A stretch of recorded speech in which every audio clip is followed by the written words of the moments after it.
나는 행복하기로 선택했다. 저자 김가희, 출판 미다스북스, 낭독 김은영.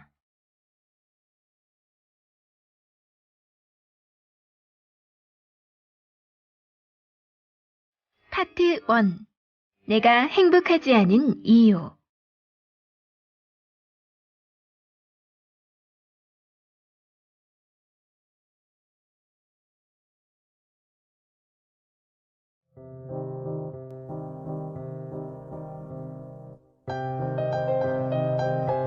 내일을 위해 오늘을 포기하고.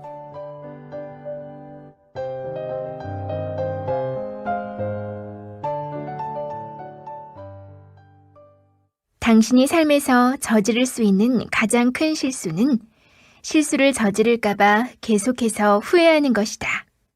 엘버트 허버드.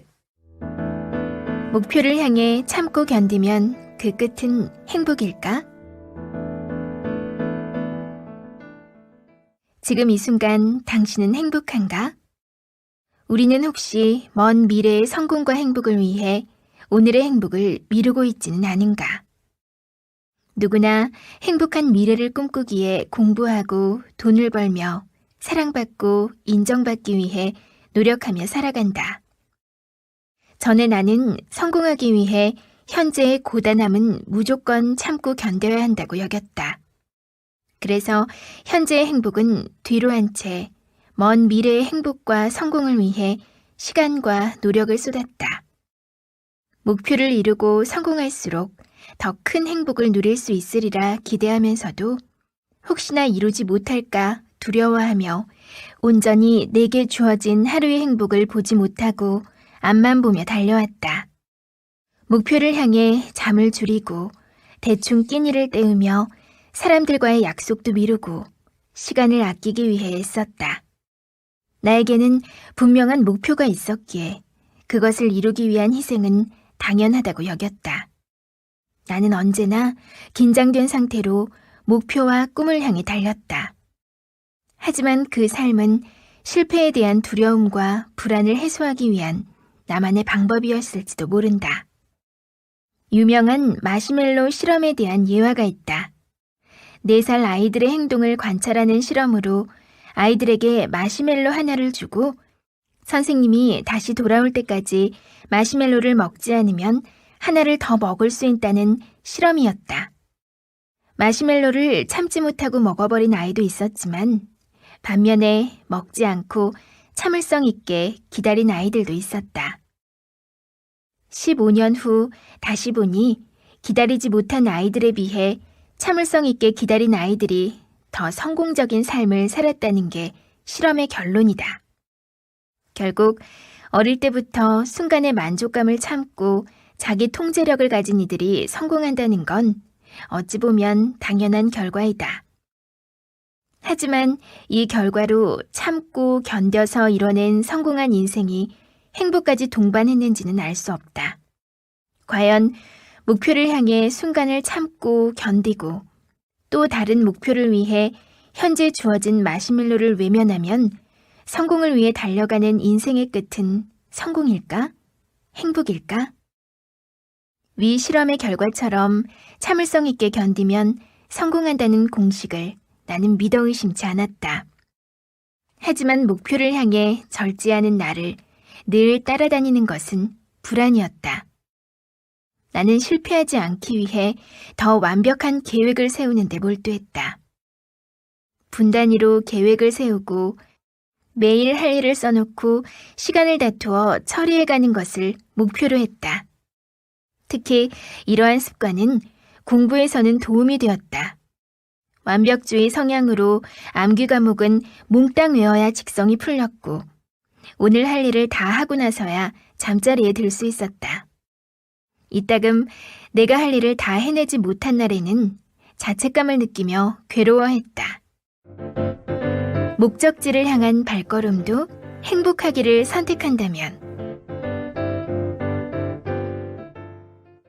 불안한 마음은 인간관계에서도 그 힘을 강하게 발휘한다.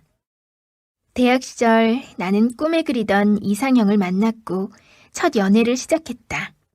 하지만 1년 안의 짧은 연애 끝에 나는 중국으로 유학을 떠나야 했다.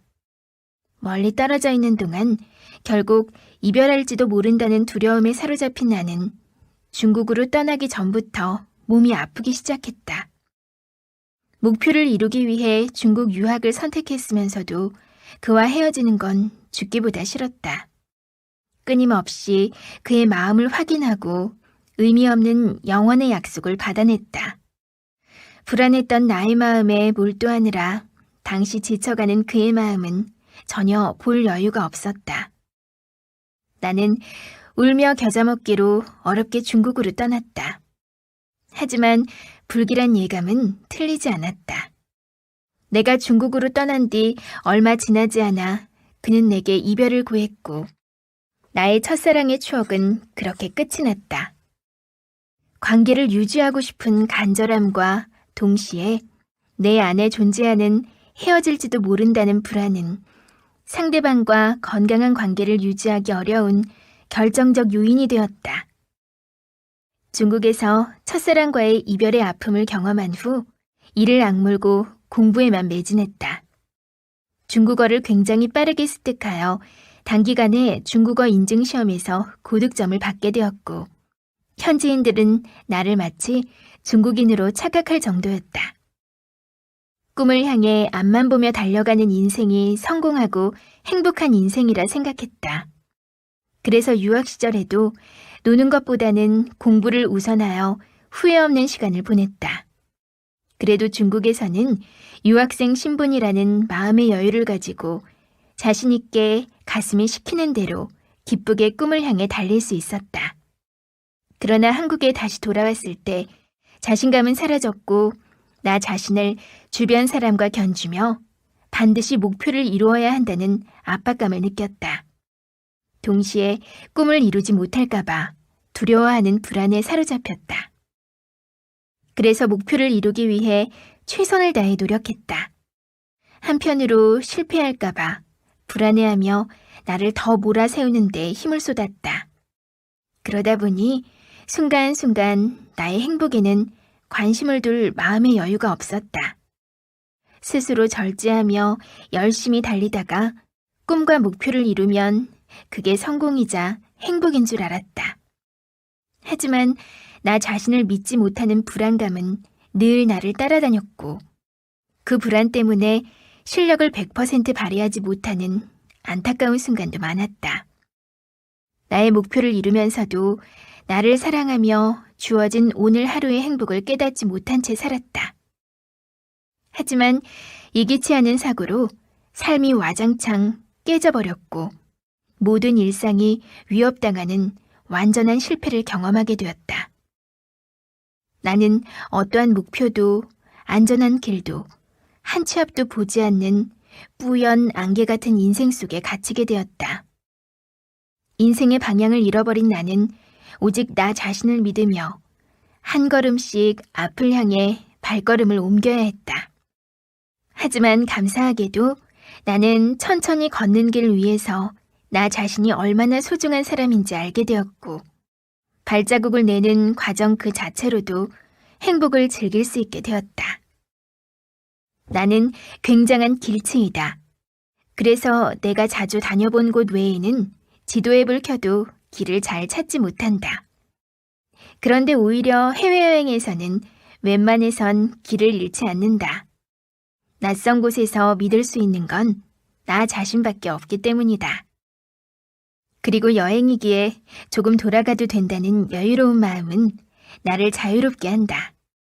즉, 여유로운 마음과 나 자신을 향한 믿음으로 가고 싶은 곳을 마음껏 찾아다니며 즐길 수 있는 것이다. 목표를 설정해서 그 목표를 향해 멈추지 않고 노력하는 것은 매우 중요하다. 그것이 불변하는 성공의 진리이다. 하지만 그 목표를 이루지 못할 것이라는 불안은 목표 가까이 가게 되더라도 완전한 행복을 누리지 못하게 만드는 장애물이다. 아름다운 꿈과 목표를 이룬 순간만큼만 행복한 것이 아니라 그 과정을 만들어가는 시간도 행복해야 한다. 불길한 예감은 틀리지 않은 것처럼 이 사실을 깨달은 후 행복한 예감도 틀리지 않았다.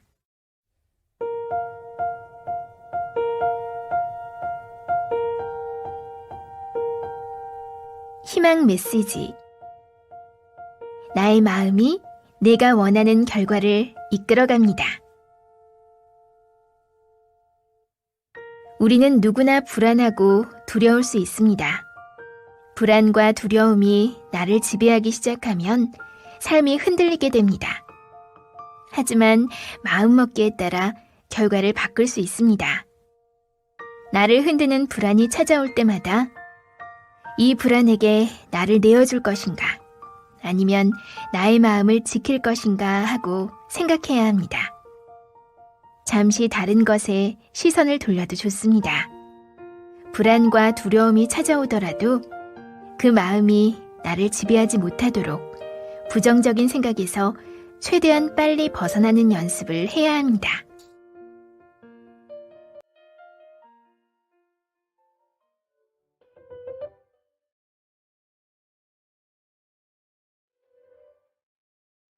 가장 아름다운 순간, 가장 불안하다.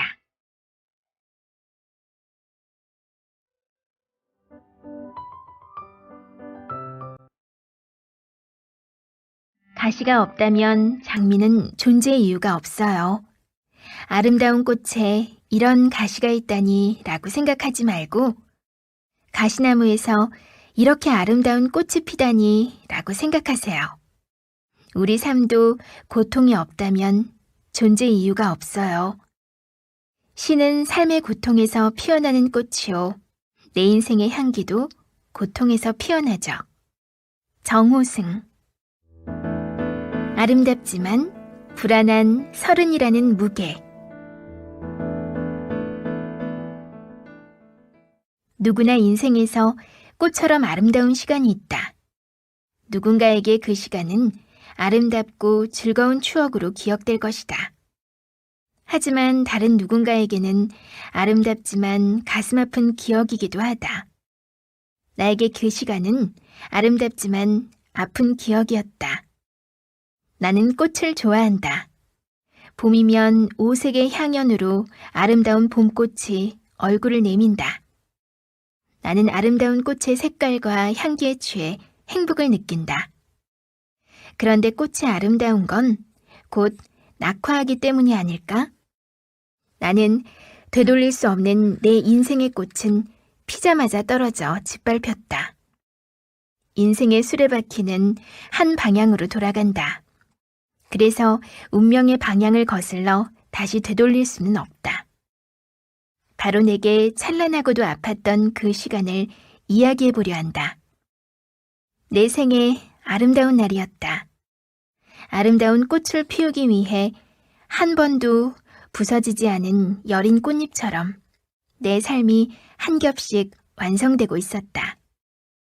어느덧 나는 앳된 초임 교사 모습을 벗어나 교과목뿐만 아니라 담임으로서도 스스로 만족스러웠고 인정도 받았다.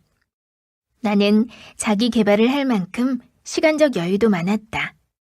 방학을 이용해 필리핀 세부에서 한 달 살기, 캘리그라피와 통기타 배우기, 수영과 요가로 체력 기르기, 식단 조절하며 체질 개선하기 등 내 삶의 크고 작은 버킷리스트를 하나씩 이뤄갔다. 학교에서는 학생들과 교감하고 일이 끝나면 나를 위한 시간을 보냈다. 나의 20대 청춘은 하나씩 성취하는 소소한 기쁨을 누리며 그렇게 밝고 건전하게 흘러갔다. 하지만 30쯤 무언가 이룬 것 같지만 불안한 내면의 아이는 서서히 몸집이 커지기 시작했다. 20대에 품었던 순수한 나의 꿈과 열정은 어느덧 시들어갔다. 내가 품었던 꿈과 이상이 현실과 충돌하며 나는 혼란스러웠다. 세상에서 말하는 성공의 기준인 부와 명예 혹은 사랑 중 그 어느 것 하나도 제대로 갖추지 못한 나 자신을 보며 불안감이 엄습했다. 30살이라는 나이가 주는 무게감이 내게 좀 더 크게 다가왔던 것 같다. 왜 30이 주는 무게감은 다를까? 왜 30이 두려울까?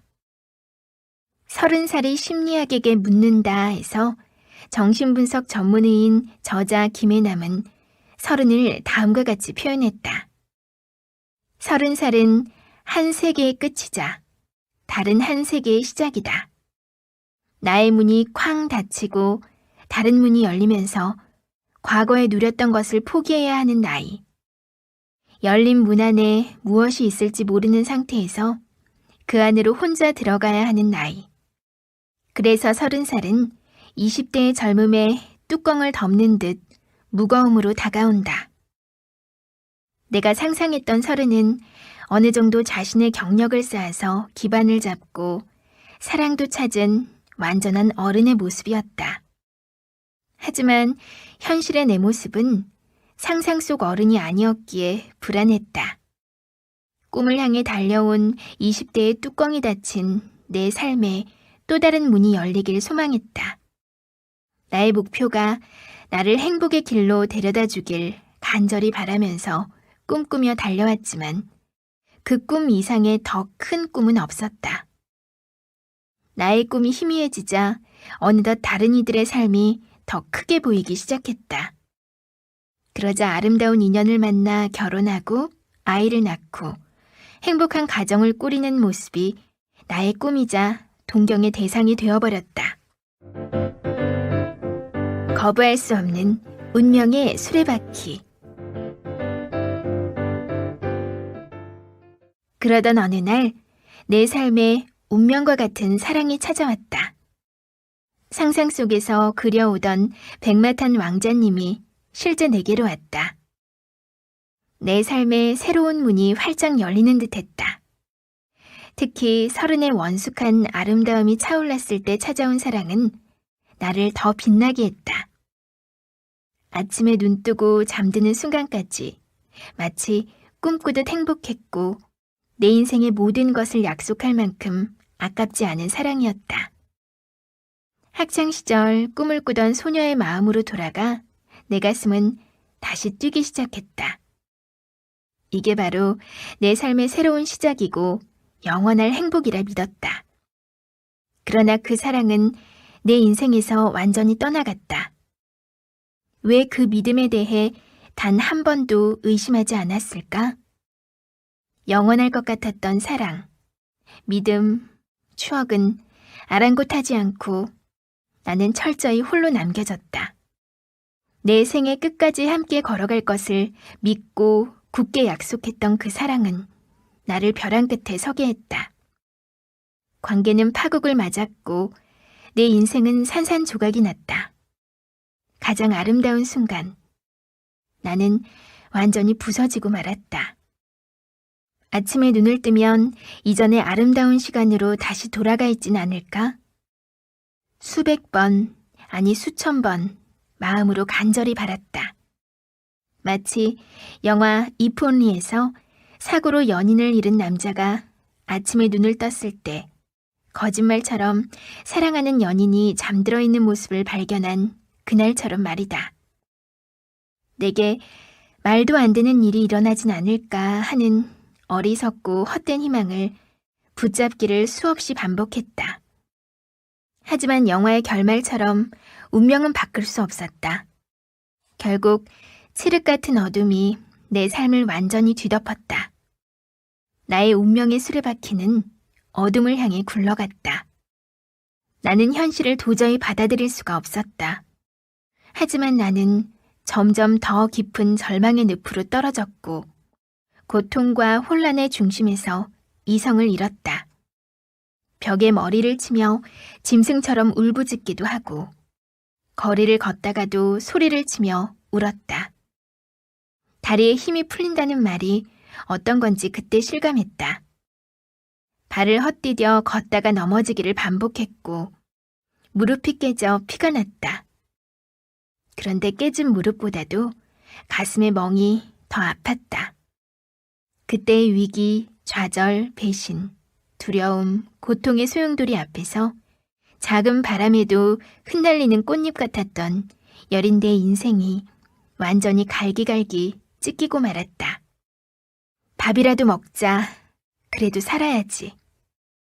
모든 것을 잃은 허망함과 고통 속에서 정신을 못 차리는 나에게 엄마는 매일 그렇게 말했다. 나는 죽지 않으려고 살기 위해 숟가락을 들어 올렸다. 돌을 씹어내는 느낌이 무엇인지 그때 경험했다. 밥알 하나하나가 마치 모래알처럼 거칠게 느껴져 목구멍에 넘기기도 버거웠다. 먹고 싶은 것도 먹어야 할 이유도 없었다.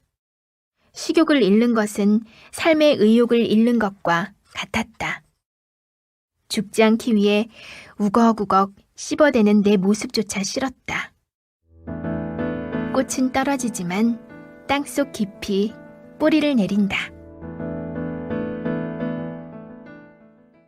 행복과 불행은 동전의 양면처럼 함께 찾아왔다. 그때 나는 지선아 사랑해의 저자 이지선 씨의 이야기로 많은 위로를 받았다. 이지선 씨는 꽃다운 나이 대학교 4학년 재학 중인 시절 교통사고를 당했다. 그 사고로 그녀는 생면만 건졌을 뿐 피부는 다 쓸려 내려가고 손가락 뼈는 절반쯤 녹아버렸다.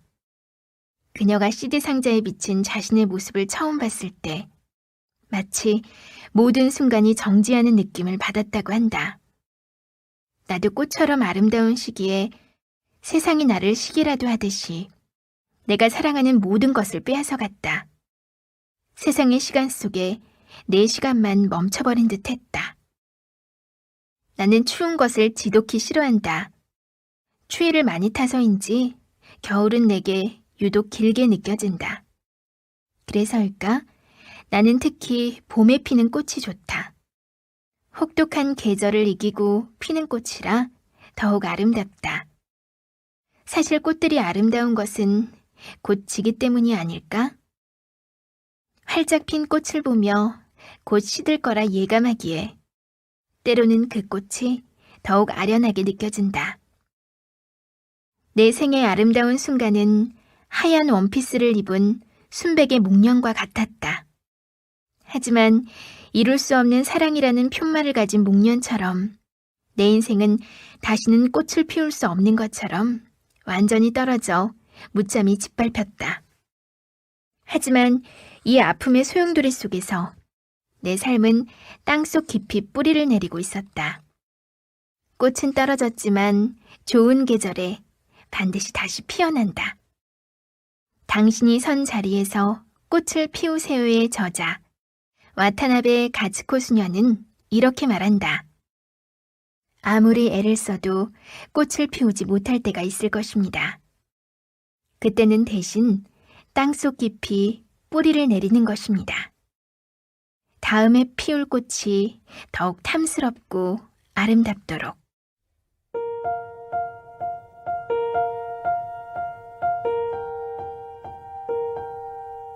희망 메시지. 꽃은 떨어졌지만 반드시 다시 피어납니다. 꽃은 지지만 꽃 피는 계절은 다시 돌아옵니다. 꽃이 떨어졌다고 슬퍼하지 마세요. 나의 가장 좋은 계절에 아름다운 꽃을 피울 테니까요. 조급해하지도 실망하지도 않기로 해요. 지금은 땅속 깊이 단단히 뿌리를 내리는 시간이니까요. 당신이 이 땅에 하나뿐인 영원히 지지 않는 아름다운 꽃나무입니다.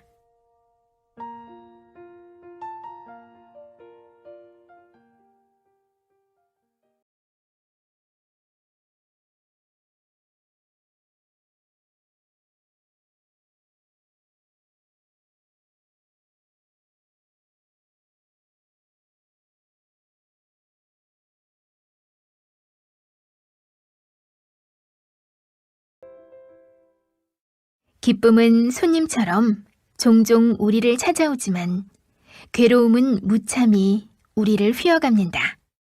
존 키츠. 심장에 화살이 박히다.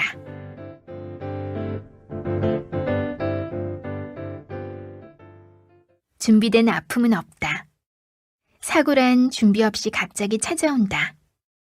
철저히 예상해도 100% 완벽한 리허설은 불가능하다. 아무리 예상한들 직접 겪지 않고는 사고로 인한 고통의 크기를 감히 알 수도 없다. 겪어본 사람만이 그 아픔을 안다.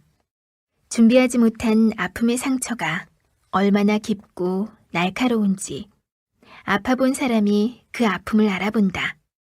아파하고 힘든 당신에게 나의 아픔이 위로가 되기를 바란다.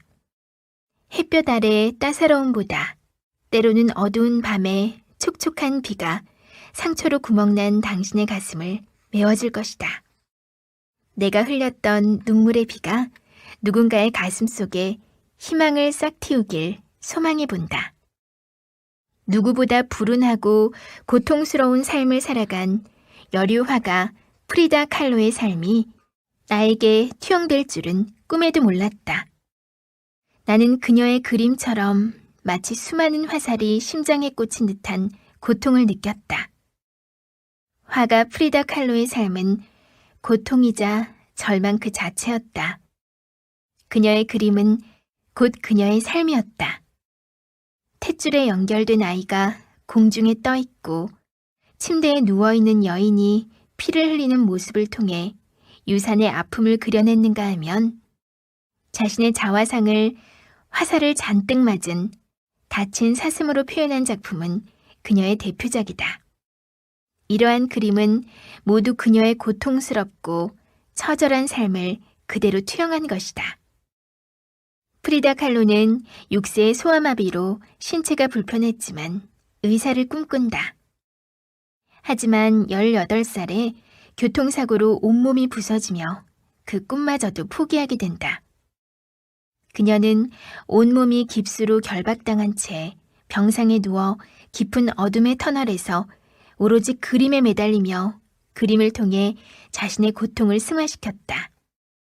그 후 그녀는 운명적으로 한 사람을 만나 결혼하지만 시련은 계속 이어졌다. 그녀는 3번이나 유산을 경험했고 남편은 문란한 여자관계로 속을 썩이다가 급기야 그녀의 여동생과도 외도를 했다. 결국 그녀는 고통의 나날을 보내다가 이혼을 하게 되었다. 그녀의 소원은 단 3가지였다. 남편 디에고와 함께 사는 것, 계속 그림을 그리는 것, 혁명가가 되는 것. 누군가에게 사랑하는 사람과 함께 살며 자기 일을 하는 것이 자연스러운 일상이고 심지어 어떤 이들은 그 평범함에 오히려 무료함을 느낄 수도 있다. 하지만 누군가에게는 평생의 소원일 뿐 결코 누릴 수 없는 한낱 꿈이 될지도 모른다. 그와 살며 아이를 키우는 것, 계속 학생들을 가르치는 것, 꿈과 희망과 용기를 주는 사람이 되는 것. 이 3가지가 당시 나의 소원이었다. 하지만 나에게 그 삶은 쉽게 허락되지 않았다. 나도 프리다 칼로처럼 아내이자 엄마가 되는 평생의 소원을 뒤로 미룰 수밖에 없었다. 그와 평생 행복할 거라 믿었던 인생은 모두 끝났다. 폭풍 중에 뒤집힌 우산을 쓰고 비를 흠뻑 맞다. 온몸으로 내가 고통을 마주하고 있을 때 아이러니하게도 내 주변에는 행복한 일이 넘쳐났다. 내 나이 30, 주변에는 결혼이나 임신 또는 출산 등 기쁜 소식이 끊이질 않았다. 나의 친한 친구들이 사랑의 결실 앞에서 그 감격을 마주할 때 나는 그 기쁨의 축제에서 더 깊은 비참함과 고통을 느껴야 했다. 나만 빼고 다 성공하고 행복한 삶을 사는 것 같았다. 나는 그들의 기쁨을 동참하며 진심으로 기뻐할 수 없었다. 그때마다 나 자신을 자책하며 내게 더욱 날카로운 비수를 꽂아 상처를 내는 것이 내가 할 수 있는 전부였다. 모두 맑은 하늘 아래 따스한 햇볕을 받고 있을 때 나 혼자 폭풍 중에 우산이 뒤집힌 채 비를 맞고 걸어가는 기분이었다. 어느 날 퇴근하고 집에 돌아왔는데 엄마와 언니가 한창 진지하게 이야기하다가 내가 들어오자 대화를 툭 끊었다. 아무래도 이상한 기분이 들었다. 무슨 일인지 언니와 엄마는 머뭇거리며 서로 눈빛만 주고받다가 언니가 조심스레 말을 꺼냈다. 언니가 둘째 아이를 임신했다는 소식이었다. 언니는 나에게 미안하다고 했다. 축하를 받아야 마땅한 언니가 나에게 미안해하는 상황이, 그리고 진심으로 기뻐할 수 없는 나의 모습도 너무 슬펐다. 나는 기뻤지만 슬펐다. 기쁜 소식이었지만 그 소식을 듣고 가슴이 울렁거렸다. 그때 깨달았다. 사람은 유사한 상황이나 감정에 놓였을 때, 그러한 경험을 했을 때 비로소 진정한 공감이 가능하다. 그러나 나는 공감할 수도, 기뻐할 수도, 슬퍼할 수도, 화를 낼 수도 없었다. 사랑하는 가족, 하나뿐인 언니의 임신 앞에서조차 온 마음으로 기뻐하지 못하는 나 자신이 너무 싫었다. 한 사람이 내 삶 전체를 지배했다. 그 사람이 사라지니 지각이 변동하는 듯 삶 전체가 모두 흔들렸다. 그 사람은 내 삶의 기둥이 되어 나를 지탱했다. 내가 아닌 타인을 통해 나의 행복과 삶의 의미를 쌓아갔다. 그런데 나를 지탱하던 그 기둥이 없어지자 나와 삶이 모래성처럼 와르르 무너진 것이다. 적어도 나 자신을 위한 작은 기둥 하나라도 놓았다면 그렇게까지 무너지진 않았을 텐데. 타인에게 끌려가던 나의 삶과 미래는 그가 떠나자 준비할 시간도 없이 한순간에 끝나버린 듯 했다. 삶의 끝은 죽음이듯 내 삶의 끝은 증오이고 행복의 끝은 불행이며 희망의 끝은 절망이었다. 분명 인생은 죽음이라는 끝이 있는 삶이지만 우리는 죽음도 이별도 시련의 아픔도 미리 준비할 수 없이 살아간다. 이것은 너무나 당연하다. 우리는 아프기보다는 건강하길 바라고 서로 미워하기보다는 사랑하고 싶고 죽기보다는 살고 싶기 때문이다. 사실 그 아픔을 준비한다고 해도 실제로 그날이 되기 전까지는 어떠한 아픔인지 그 실체를 명확히 알거나 느낄 수 없다. 고통과 절망의 강을 홀로 건너다. 인간은 엄마 뱃속에서 탯줄을 끊고 나와 처음 인생을 마주한다. 하지만 한 인간으로 스스로 문명에 적응하기까지 오랜 돌봄과 사랑이 필요하다. 모든 것이 처음이고 연약한 갓난 아기가 어느 순간 스스로 걷고 말하며 홀로 살아가는 힘을 기르게 된다. 그리고 인생에서 한 번쯤 다른 이들의 도움 없이 홀로 절망의 강을 건너야 할 수도 있다. 그 강이 얕거나 천운의 도움을 받아 쉽게 건널 수도 있지만 누군가는 깊고 넓은 강을 혼자서 건너야 한다. 죽음을 마주하기 전이든 혹은 사고나 질병, 사별이나 이별, 실패나 파산 등 예기치 않은 고통과 절망의 강을 건너야 할 때가 오는 것이다.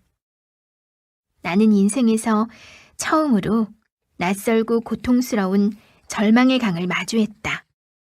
아무리 힘들어도 나에게 주어진 그 강을 스스로 노를 젓고 건너가야 했다.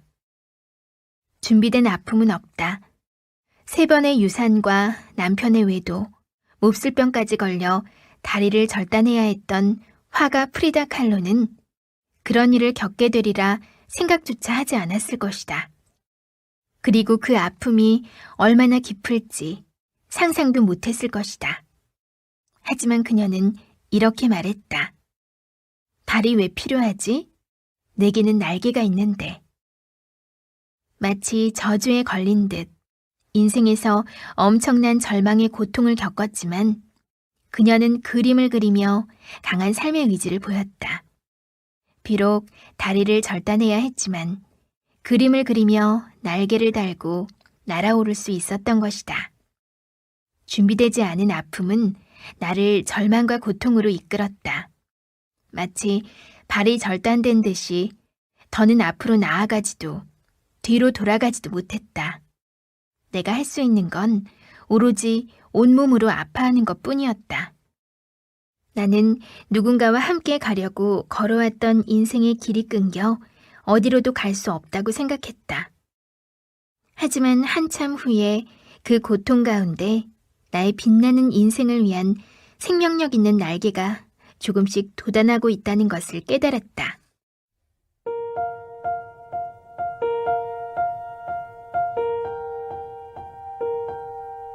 희망 메시지.